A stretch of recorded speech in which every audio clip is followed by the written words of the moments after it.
Next, we're going to have a look at how we might edit the content of a page.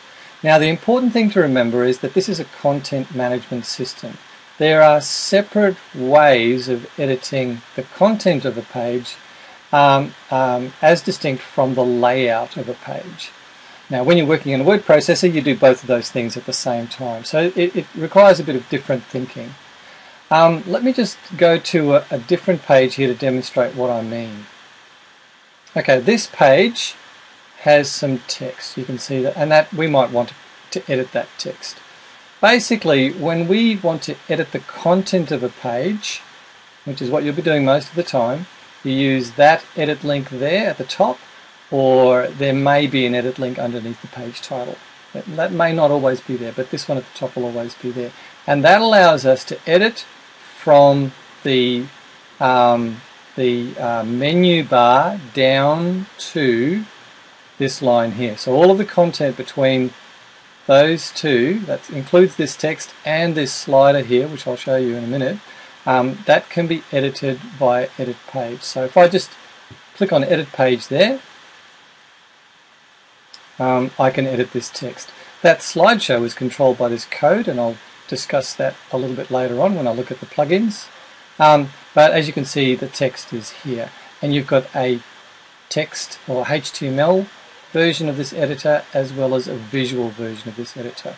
So with the visual version of the editor, you can look at bold and underline and bullet points and all of that, so that's fine. So that's how you edit the text of a page.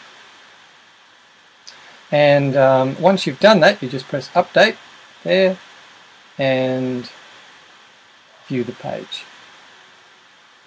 So the easiest way to edit a page is log in, then browse. Now when you log in, you'll be presented with the dashboard, as I mentioned before, logging in.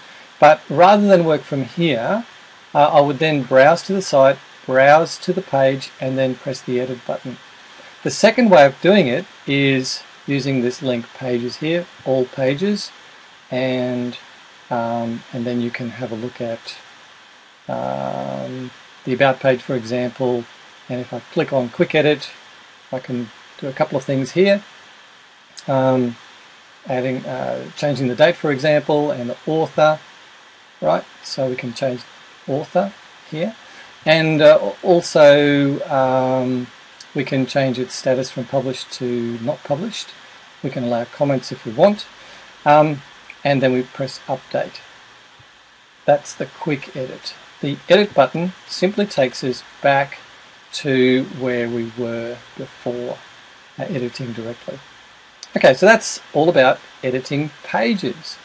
Oh, one thing I mentioned is this kitchen sink here. Sometimes you may not see all of the editing icons there, so just click on the kitchen sink and that'll bring up the remainder of them. Okay, so that's editing pages. Easy peasy. Oh, by the way, if you want to add a new page, you can do that. Add a new page there, or add a new page there. However, if you do that, you will also need to add a link on a menu, and I'll show you that later.